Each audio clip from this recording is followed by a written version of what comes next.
Hello students. आज हम discuss करेंगे numerical problems related to Young's double slit, Fresnel biprism and Lloyd's mirror. Now अब हम देखते हैं first question. First question is two coherent sources of intensity ratio 100:1 interfere. Reduce the ratio of intensity between maxima and minima in the interference pattern. तो question में क्या कहा गया है कि हमारे पास दो कोहेरेंट सोर्सेस हैं, S1 है और S2 है, जिनका इंटेंसिटी रेशियो है I1/I2 100:1 और ये दोनों सोर्सेस आपस में क्या कर रहे हैं, इंटरफेयर कर रहे हैं स्क्रीन के ऊपर और हमें क्या दे रहे हैं, इंटरफ्रेंस पैटर्न। और हमें मिल रहा है यहाँ पे स्क्रीन के ऊपर इंटरफ्रेंस पैटर्न। इंटरफ्रेंस पैटर्न क्या होता है, हमारे पास हमें फ्रिंजेस मिलेंगे मैक्सिमा मिनिमा। तो हमें क्या निकालना है, reduce the ratio of intensity between जब मैक्सिमा एंड मिनिमा, जब हमें इंटेंसिटी क्या होगी, मैक्सिमम इंटेंसिटी और मिनिमम इंटेंसिटी के बीच में हमें क्या निकालना है, ratio of maximum intensity to the ratio of minimum intensity. हमें ये क्या करना है, कैलकुलेट करना है। तो हम कैसे कैलकुलेट करेंगे, अब हमारे पास हमें पता है कि जो इंटेंसिटी होती है,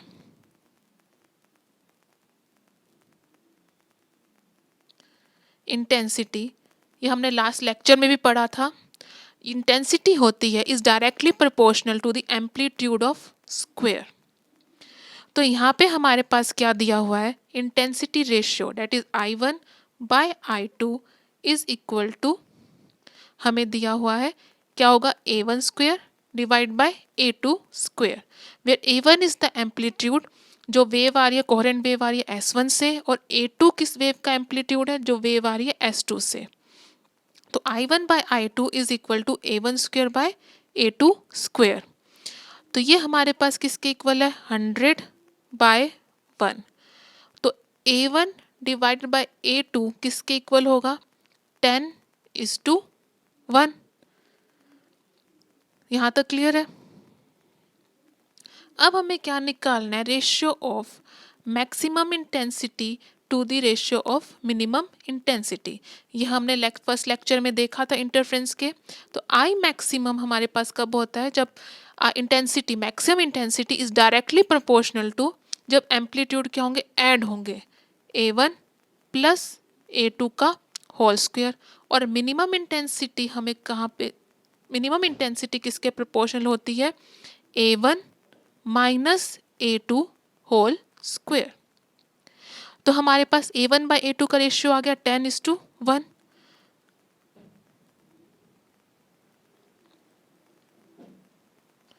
तो हमारे पास यहाँ पे हम निकाल सकते हैं आई मैक्सिमम और आई मिनिमम क्या होगा हमारे पास। तो हमारे पास I maximum upon I minimum is equal to A1 plus A2 whole square divided by A1 minus A2 whole square. अब A1 क्या है, 10, A2 हम ले लेंगे 1, तो किसके इक्वल आ जाएगा ये, 10 plus 1 whole square divide by 10 minus 1 whole square. तो ये हमारे पास क्या आ गया, 11 स्क्वायर डिवाइड बाय 9 स्क्वायर। तो जैसे हम यहाँ पे देखेंगे, since the intensity is directly proportional to the square of the amplitude, I is directly proportional to A square। तो I1/I2 किसके इक्वल हो गया, A1 square divide by A2 square. But हमारे पास क्वेश्चन में क्या दिया हुआ है, I1/I2 इज इक्वल टू 100/1। तो therefore A1 square divide by A2 square किसके इक्वल होगा, 100/1। और A1/A2 हम इनका जब अंडर रूट लेंगे तो हमारे पास क्या आएगा, 10:1। तो मैक्सिमम इंटेंसिटी हमारे पास किसके इक्वल होती है? अगर हमने कांस्टेंट और प्रोपोर्शनलिटी क्या लिया हुआ है? 1, A1 plus A2 whole square. Minimum intensity क्या होगी? A1 minus A2 whole square. तो I maximum by I minimum क्या होगा? 11 square divide by 9 square, 121 divide by 81, तो 3/2।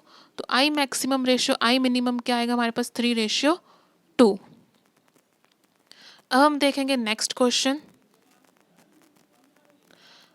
तो नेक्स्ट क्वेश्चन हमारे पास है green light of wavelength 5100 angstrom, 5100 की वेवलेंथ है एंगस्ट्रॉन्ग में, फ्रॉम अ नैरो स्लिट से एक ग्रीन लाइट निकल रही है हमारे पास, एमिट हो रही है, जिसकी वेवलेंथ है 5100 angstrom. Incident on a double slit, और वो इंसिडेंट किसके ऊपर हो रही है? डबल स्लिट के ऊपर।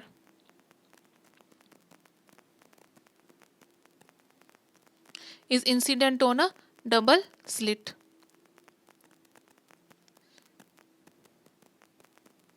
If the overall separation of 10 fringes on a screen 200 centimeter away is 2 centimeter, find the slit separation।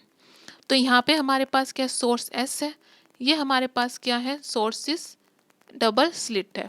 ये S1 स्लिट हो गई, ये S2 स्लिट हो गई, और यहाँ पे हमें क्या मिल रहा है? इंटरफ्रेंस पैटर्न मिल रहा है स्क्रीन के ऊपर। तो यहाँ से ग्रीन लाइट हमारे पास आ रही है जिसकी वेवलेंथ है 5100 एंगस्ट्रॉम। तो यहाँ से डबल स्लिट पे आ रही है। अब हमारे पास क्या है? स्क्रीन हमने रखी हुई है, सेपरेशन है जिसका 200 सेंटीमीटर अवे। तो ये हो गया screen, distance of screen from the slit on the from the slit. कितने डिस्टेंस पे? 200 सेंटीमीटर है। If the overall separation of a 10 fringes, अब यहाँ पे जो इंटरफ्रेंस पैटर्न आएंगे, फ्रिंजेस आएंगे हमारे पास, तो इसमें जो 1 2 3 4 5 6 7 8 9 10, इन 10 फ्रिंजेस का जो सेपरेशन है वो कितना है? 2 सेंटीमीटर।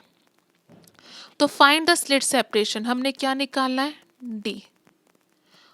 तो हमें पता है कि जो फ्रिंज विड्थ होती है हमारे पास, तो फ्रिंज विड्थ, तो यहाँ पे हमें क्या दिया हुआ है? Find the slit separation. तो हमारे पास एक फॉर्मूला होता है फ्रिंज विड्थ का, जिसमें हमारे पास क्या होता है? Lambda D by D. ये हमने यंग्स डबल स्लिट में पढ़ा था। फ्रिंज विड्थ क्या होती है? डिस्टेंस बिटवीन 2 कंसेक्यूटिव मैक्सिमा और 2 कंसेक्यूटिव मिनिमा। ये हमने पढ़ा था, distance between 2 consecutive maxima and distance between 2 consecutive minima. तो हमारे पास यहाँ पे वेवलेंथ गिवन है हमारे पास लैम्डा 5100, कैपिटल डी हमारे पास कितना दिया हुआ है? 200 centimetre. If the overall separation of 10 fringes on a screen 200 centimetre away. अब हमें क्या निकाला? Slit separation. हमने क्या निकाला? Small D. हमारे पास फ्रिंज विड्थ भी गिवन है, क्योंकि हमें क्या दिया? If the overall separation of 10 fringes on a screen, तो 10 फ्रिंजेस का डिस्टेंस हमें कितना दिया? 2 सेंटीमीटर। तो एक फ्रिंज, और फ्रिंजेस क्या होती, फ्रिंज विड्थ क्या होती है? Distance between 2 consecutive maxima and minima. तो हमारे पास हमें क्या गिवन है? 10 beta is equal to 2 centimetre. ये क्या हमें गिवन है? क्योंकि हमें क्या, हमें निकालना है एक फ्रिंज का सेपरेशन, और हमें किसका गिवन है? 10 फ्रिंजेस का सेपरेशन। तो हमारे पास 10 बीटा कितना गिवन है? इज इक्वल टू क्या है? 2 सेंटीमीटर। तो वहाँ से हमारे पास क्या आ जाएगी? Fringe width. हम उनकी वैल्यू यहाँ पे पुट करेंगे और हम क्या निकाल सकते हैं? और हमारे पास क्या आ जाएगा? Small D. तो हम देखेंगे आगे।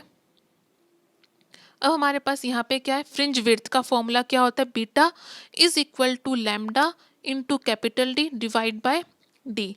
डी हमें गिवन है। डी क्या है? स्क्रीन का distance from the double slit. Lambda हमें गिवन है। लैम्डा हमारे पास एंगस्ट्रॉम में यूनिट थे, उसको हमने किस में कन्वर्ट कर दिया? सेंटीमीटर में। तो इनटू क्या आ गया? 10 माइनस 8 सेंटीमीटर। हमें डिस्टेंस गिवन है 10 फ्रिंजेस का, तो 10 बीटा किसके इक्वल आ गया? 2 सेंटीमीटर। तो फ्रिंज विड्थ क्या आ गई? एक beta is equal to 0.2 centimetre. अब बीटा भी हमारे पास है, लैम्डा भी हमारे पास है, कैपिटल डी भी हमारे पास है। इन सब की वैल्यू हम यहाँ पे पुट करेंगे तो हमारे पास क्या आ जाएगा, slit separation small D is equal to lambda into D divide by beta is equal to 5100 into 10⁻⁻8 into 200 divide by 0.2। ये सारे के सारे क्या है आपके पास सेंटीमीटर में है। 200 भी सेंटीमीटर में है, ये भी सेंटीमीटर में है और ये भी सेंटीमीटर में है। यूनिट्स हमेशा सेम होने चाहिए जब भी हम क्या करते हैं, कैलकुलेट करते हैं। Units play a major role. आप वेवलेंथ को एंगस्ट्रॉम में नहीं लिख सकते थे, इसको किस में कन्वर्ट करना पड़ेगा, सेंटीमीटर में। तो डी की वैल्यू किस में आएगी हमारे पास, सेंटीमीटर में। तो डी क्या आएगा हमारे पास, 0.05 सेंटीमीटर। सेंटीमीटर से यूनिट्स कैंसिल हो गए, हमारे पास क्या बच गया, एक ही सेंटीमीटर बचेगा। तो डी क्या आ गया, 0.05 सेंटीमीटर। तो इस तरीके से अगर हमारे पास मान लो अगर हमें फ्रिंज विड्थ निकालनी होती और हमें वेवलेंथ दिया होता, हमें दिया हुआ था distance of the screen from the two sources, और हमें दिया होता small D distance between the two slits, तो हम यहाँ से क्या निकाल सकते थे, फ्रिंज विड्थ भी निकाल सकते थे। अगर हमारे पास लैम्डा या कैपिटल डी दिया होता तो हम स्मॉल डी निकाल सकते हैं। तो जो फ्रिंज विड्थ का फॉर्मूला है, beta is equal to lambda into capital D divide by small D. तो इस फॉर्मूले का यूज़ करके हमारे पास क्या निकाल सकते हैं, हम फ्रिंज विड्थ भी निकाल सकते हैं। अगर हमारे पास क्या हो, लैम्डा कैपिटल डी डी दिया हो, हम स्मॉल डी निकाल सकते हैं। अगर हमारे पास क्या हो, बीटा हो, लैम्डा हो और कैपिटल डी हो, हम लैम्डा निकाल सकते हैं। अगर हमारे पास क्या हो, बीटा हो, स्मॉल डी हो और कैपिटल डी हो। अब हम देखेंगे नेक्स्ट क्वेश्चन जो है टू कोहेरेंट सोर्सेस। हमारे पास क्या है, two coherent sources are 0.18 mm apart. अब हमें क्या दे, कोहेरेंट सोर्सेस के बीच का डिस्टेंस, मतलब हमें स्मॉल डी गिवन है और स्मॉल डी हमारे पास कितना है, 0.18 mm millimetre. And the fringes are observed on a screen. Fringes किस स्क्रीन पे नजर आ रहे हैं, 80 सेंटीमीटर अवे, मतलब हमें कैपिटल डी भी गिवन है जो कि है 80 centimetre away. It is found that, हमें क्या फाउंड मिला, that with a certain monochromatic source of light fourth bright fringe is situated. हमें क्या गिवन है कि जो हमें इंटरफ्रेंस पैटर्न मिल रहा है, यहाँ पे दो सोर्सेस है, S1 या S2 है। यहाँ पे हमें क्या मिल रहा है, सेंट्रल ब्राइट फ्रिंज और जीरो ऑर्डर फ्रिंज।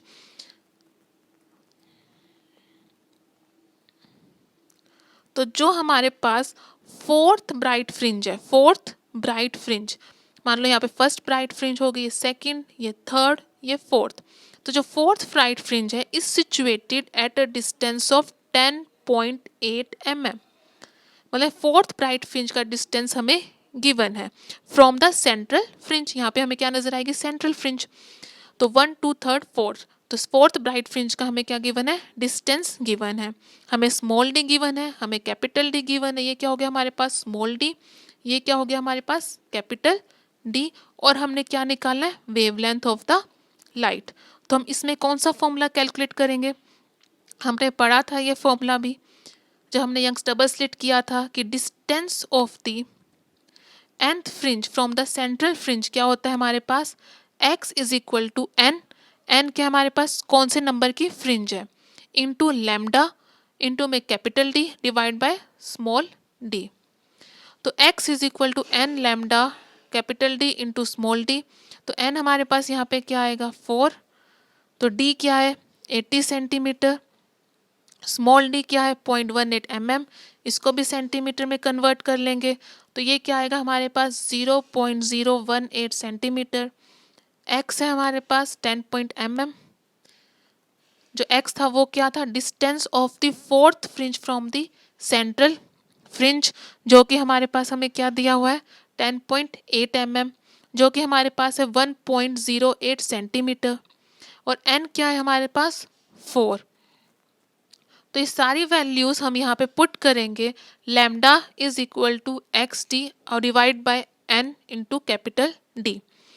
तो हमारे पास क्या आ जाएगा, 1.08 इंटू 0.018 डिवाइड बाय 4 × 80। तो यहाँ से हम क्या निकाल सकते हैं, wavelength 6075 angstrom. In the question अगर हमें distance of the fourth dark fringe दिया होता instead of the distance of the fourth bright fringe from the central fringe, और पूछा गया होता कि calculate the wavelength of the light, तो हम क्या करते हैं, जो हमारे पास distance of the nth bright fringe from the central fringe होता है वो होता है x is equal to n lambda into capital D divide by small d। Same way distance of the nth dark fringe from the central fringe हमारे पास होता है x is equal to 2n+1 lambda by 2 into capital D divide by small d, where n is equal to 0 अगर हम put करें तो हमें मिलेगी फर्स्ट डार्क फ्रिंज, अगर हम n is equal to 2 put करें तो second, n is equal to 2 put करेंगे तो third, n is equal to 3 put करेंगे तो fourth dark fringe. Next question is related to Lloyd's single mirror interference experiment. Now the question is, in Lloyd's single mirror interference experiment, slit source is at a distance of 2 mm from the plane of the mirror. The screen is kept at a distance of 1.5 meter from the source.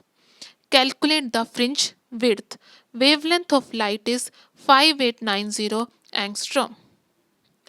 तो हमारे पास क्या दिया हुआ है, हमें दिया हुआ है स्लिट सोर्स का डिस्टेंस, स्क्रीन का डिस्टेंस फ्रॉम द सोर्स और वेवलेंथ। हमें निकालना क्या है, फ्रिंज विड्थ। हमारे पास फ्रिंज विड्थ का फॉर्मूला क्या होता है, lambda into capital D divide by small D. यही फॉर्मूला हम फ्रिंज विड्थ का यूज करते हैं in case of Young's double slit. Same formula is used in case of Lloyd's single mirror. Same fringe width formula is used in case of Fresnel biprism. Why, because हमारे पास जो interference pattern मिलता है screen के ऊपर वो क्या होता है, सेम मिलता है जैसा हमें मिलेगा यंग्स डबल स्लिट में, same in Fresnel biprism and same in Lloyd's single mirror interference experiment. तो हमारे पास इस क्वेश्चन में हमें क्या क्या गिवन है, हमें गिवन है लैम्डा जो कि है हमारे पास 5890 एंगस्ट्रम, हमारे पास है कैपिटल टी जो कि है 1.5 मीटर फ्रॉम द सोर्स, और हमारे पास है स्मॉल डी। अब हम इनकी वैल्यू यहाँ पे पुट करेंगे, हमारे पास क्या आ जाएगा, बीटा। हमारे पास क्या कैसे Lloyd's में हमारे पास एक्सपेरिमेंट में होता क्या है ये हम एक बार ब्रीफ में देख लेते हैं। तो Lloyd's ने क्या यूज़ किया था, सिंगल मिरर, एक सोर्स एस रखा था और यहाँ पे हमारे पास क्या थी, स्क्रीन। तो उसने सिंगल सोर्स और एक सिंगल मिरर का यूज़ करके इंटरफ्रेंस पैटर्न प्रोड्यूस्ड किया था स्क्रीन के ऊपर। तो हम क्या था, वो एक एस सोर्स से लाइट आएगी तो वो लाइट मिरर के ऊपर इंसिडेंट होगी और रिफ्लेक्ट होगी और मिलेगी कहाँ पे जाके, स्क्रीन के ऊपर। और एक लाइट आएगी डायरेक्ट लाइट और वो इंसिडेंट होगी किसके ऊपर, स्क्रीन के ऊपर। तो जो स्क्रीन के ऊपर हमारे पास 2 रे ऑफ लाइट आ रही है, एक आ रही है डायरेक्ट लाइट और एक आ रही है रिफ्लेक्टेड लाइट। अगर हम रिफ्लेक्टेड लाइट को पीछे प्रोड्यूस्ड करें तो हमें ऐसे नज़र आएगा कि वो आ रही है सोर्स S1 से। तो ऑटोमेटिकली जो सोर्स S और S1 है वो क्या होंगे, आपस में कोहेरेंट होंगे। तो जो डायरेक्ट और रिफ्लेक्टेड लाइट जो हमें मिल रही है, बेसिकली इंटरफ्रेंस पैटर्न जो प्रोड्यूस्ड हो रहा है स्क्रीन के ऊपर, वो क्या हो रहा है, डायरेक्ट एंड रिफ्लेक्टेड लाइट आपस में क्या करेंगे, जब सुपरपोज करेंगे, इंटरफेयर करेंगे, तो हमें क्या मिलेगा, स्क्रीन के ऊपर इंटरफ्रेंस पैटर्न। तो इन Lloyd's single mirror interference experiment the interference pattern is between the direct light and the reflected light। तो इसके अंदर हमें गिवन क्या क्या है, हमें गिवन है स्लिट का डिस्टेंस S1, हमें गिवन है S और S1 का हमें क्या गिवन है, is at a distance of 2 mm from the plane of the mirror. Slit source is at a distance of 2 mm। तो हमें गिवन है सोर्स से 2 mm डिस्टेंस पे, प्लेन ऑफ द मिरर से जो एस सोर्स है वो कितने डिस्टेंस पे रखा हुआ है, 2 mm। पर हमारे पास जो फॉर्मूला होता है बीटा इज इक्वल टू क्या होता है, lambda D upon capital D. और हमारे पास जो सोर्स S1 है सोर्स S1 आएगा, वो है हमारे पास दिस। और जो डी होता है डिस्टेंस, वो होता है distance between two coherent sources. तो जो हमारे पास दो कोहेरेंट सोर्सेस हैं वो क्या है, S और S1, एक S है और एक S1 है। पर जो D है वो है हमारे पास मिरर से S का डिस्टेंस 2 mm। तो बेसिकली हमारे पास जो D है वो क्या है, D/2, जो गिवन है हमें 2 mm। और हमें क्या चाहिए, S और S1 का डिस्टेंस, जो कि क्या होगा, जो S का डिस्टेंस होगा मिरर से, वही क्या होगा, मिरर का वही क्या होगा, सेम डिस्टेंस होगा S1 का मिरर से। तो वो कितना होगा, 2 mm। तो total distance between the S and S1 कितना होगा, 4 mm। और कैपिटल D कितना दिया हुआ है हमें, 1.5 मीटर। वेवलेंथ है हमारे पास, इनकी वैल्यू हम यहाँ पे पुट करेंगे और हमारे पास क्या आ जाएगा, फ्रिंज विड्थ क्या है, beta is equal to lambda capital D divide by small d। Lambda है 5890 एंगस्ट्रॉम, इसको हमने किस में कन्वर्ट किया, मीटर में। तो 1 एंगस्ट्रॉम होते हैं हमारे पास 10 - 10 मीटर और 10 - 8 सेंटीमीटर। D की वैल्यू है 1.5 मीटर, D/2 है 2 mm। तो D कितना होगा, 4 mm।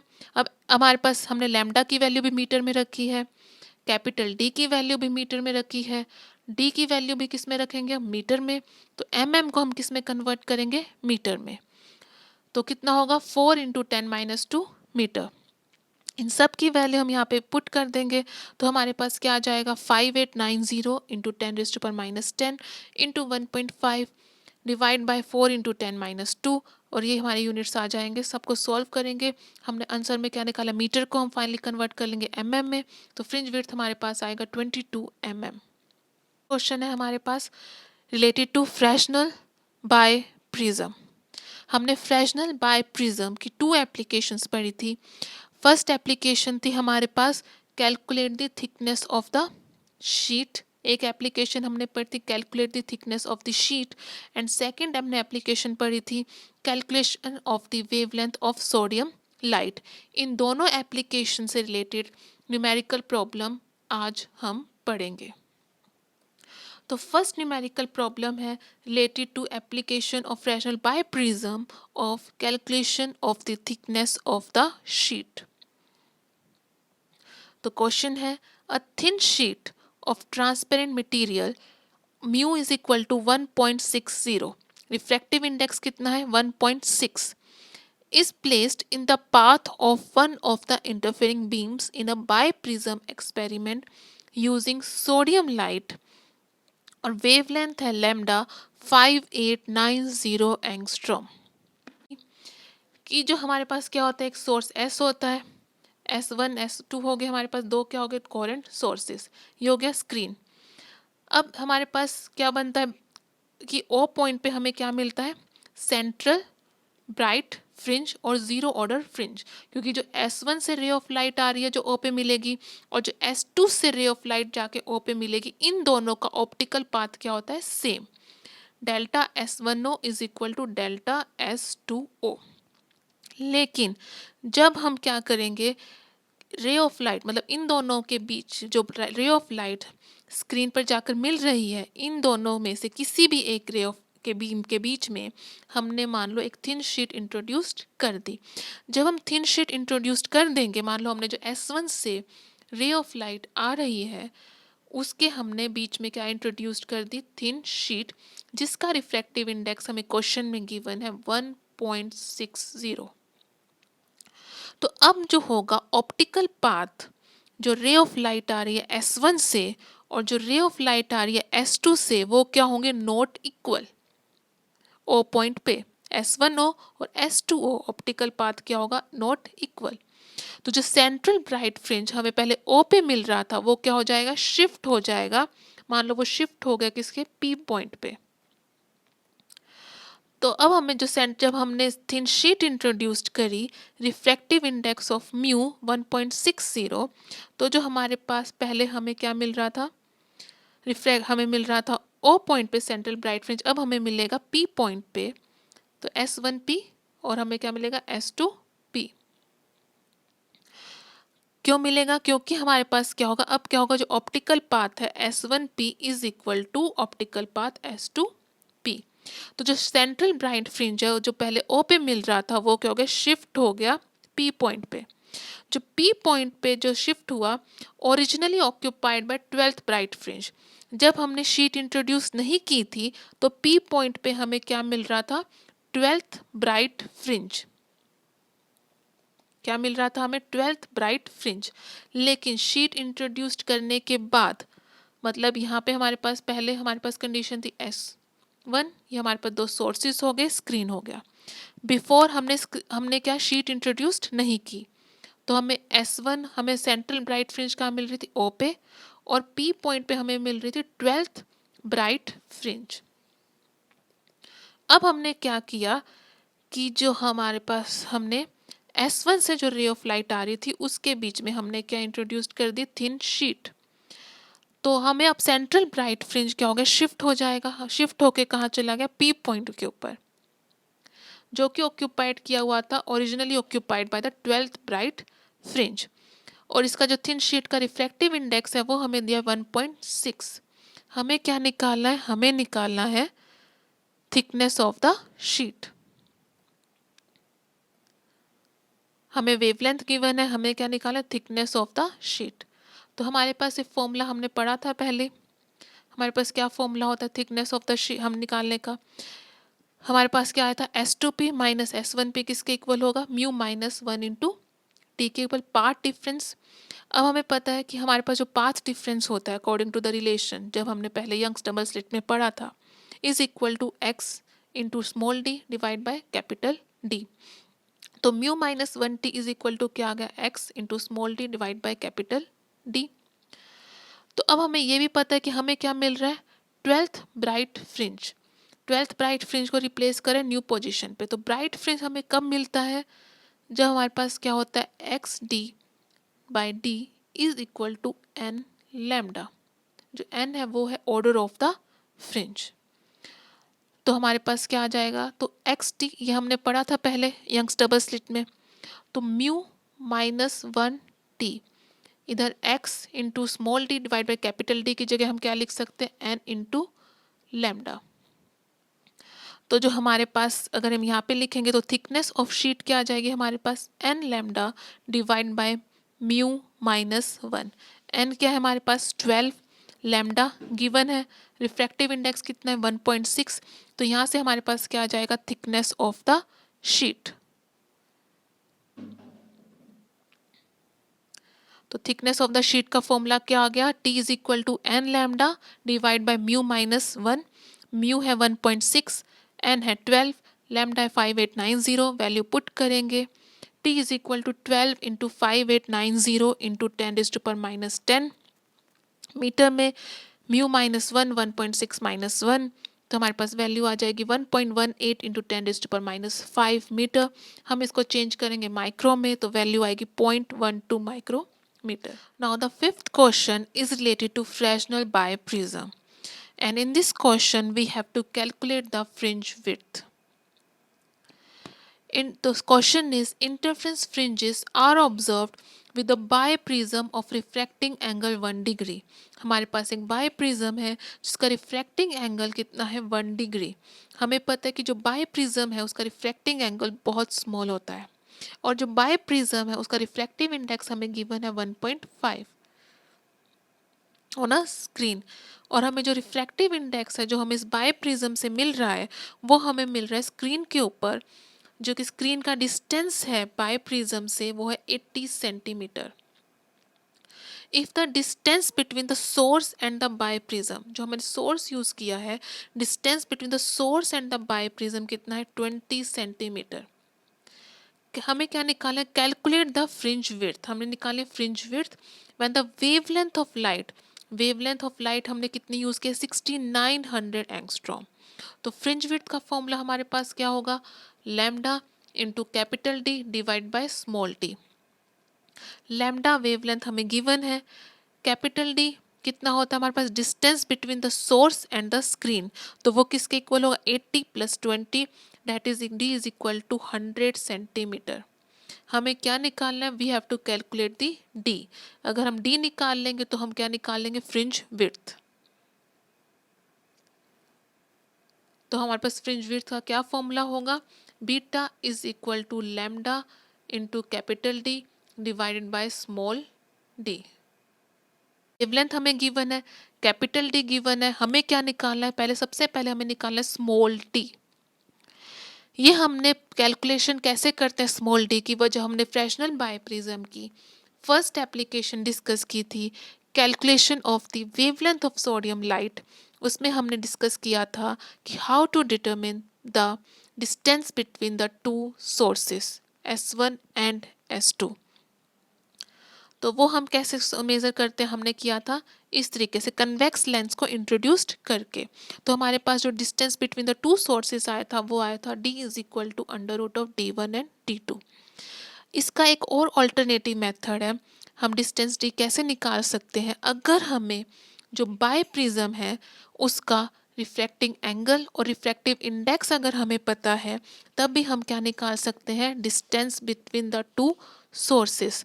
तो वो हम कैसे निकालेंगे, अनदर ऑल्टरनेटिव मेथड है, the value of D distance between the two sources S1 and S2 में ऑल्सो बी कैलकुलेटेड डायरेक्टली। हम डायरेक्टली निकाल सकते हैं इफ द, अगर हमें क्या पता हो, refractive index of the material of the prism जो कि हमें क्वेश्चन में दिया हुआ है, and the refracting angle of the prism जो अभी हमें प्रोवाइड किया हुआ है, अल्फा क्या है 1.0। अल्फा एंड म्यू हमें क्या है क्वेश्चन में गिवन है। एज द रिफ्रैक्टिंग एंगल जो अल्फा प्रिज्म का होता है बहुत स्मॉल होता है, तो जो डेविएशन डेल्टा प्रोड्यूस्ड करता है बाय प्रिज्म उसको हम कैसे लिख सकते हैं, delta is equal to mu minus 1 into alpha. तो जो हमारे पास डेल्टा आ गया, अब हमारे पास क्या होता है, बाय प्रिज्म हो गया, एस से रे ऑफ लाइट आई वो बेंट हो गई, यहाँ से रे ऑफ लाइट गई वो भी बेंट हो गई। तो हमें रे ऑफ लाइट नजर आएगी कि वो S1 से आ रही है, एक सोर्स बनेगा यहाँ पे S2 से इस सरफेस के ऊपर। ये हमने लास्ट लेक्चर में फ्रेशनल बाय प्रिज्म के लेक्चर में देखा था। तो S1 और S का डिस्टेंस है वो कितना है, D/2 होगा, क्योंकि जो S2 सोर्स यहाँ बनेगा उसका टोटल डिस्टेंस क्या होगा D, जो कि हमें कैलकुलेट करना है। और A क्या है, distance between the source and the Fresnel biprism जो कि हमें क्वेश्चन में दिया हुआ है। तो S1S, जो S1S है वो क्या है, D/2 is equal to A into delta.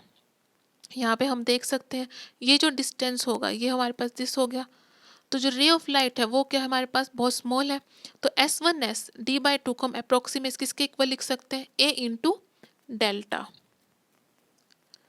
तो D/2 इज इक्वल टू क्या आ गया, A into mu minus 1 into alpha. Delta की वैल्यू हमने ऊपर कैलकुलेट की थी वो क्या आई थी हमारे पास, म्यू माइनस 1 इंटू अल्फा। तो यहाँ से हमारे पास क्या आ जाएगा, D is equal to 2A mu minus 1 into alpha. तो अल्फा अगर हमारे पास डिग्री में है तो हमें उसको किस में कन्वर्ट करना पड़ेगा, रेडियन में। तो हमारे पास D की वैल्यू क्या आएगी, 2A into mu minus 1 alpha pi by 180। तो हमारे पास क्वेश्चन में, तो यहाँ से हम क्या निकाल सकते हैं, distance between the two sources, अगर हमें बाय प्रिज्म का रिफ्रैक्टिव इंडेक्स और रिफ्रैक्टिंग एंगल पता है तो। ये ऑल्टरनेट मेथड है distance between the two sources निकालने का। नाउ हमारे पास जो फ्रिंज विड्थ है वो क्या है, lambda into capital D divide by small D, और स्मॉल डी की वैल्यू क्या है हमारे पास, 2 म्यू माइनस 1 अल्फा। तो हम पहले हम क्या निकालेंगे हमारे पास, तो यहाँ पे हम स्मॉल डी की वैल्यू पुट कर देंगे, यहाँ पे ए भी आएगा 2A mu minus 1 into alpha. तो बीटा क्या आएगा, lambda into capital D divided by small d की वैल्यू हमने यहाँ वैल्यू पुट कर दी, तो आएगा 2 into mu minus 1 alpha into ए।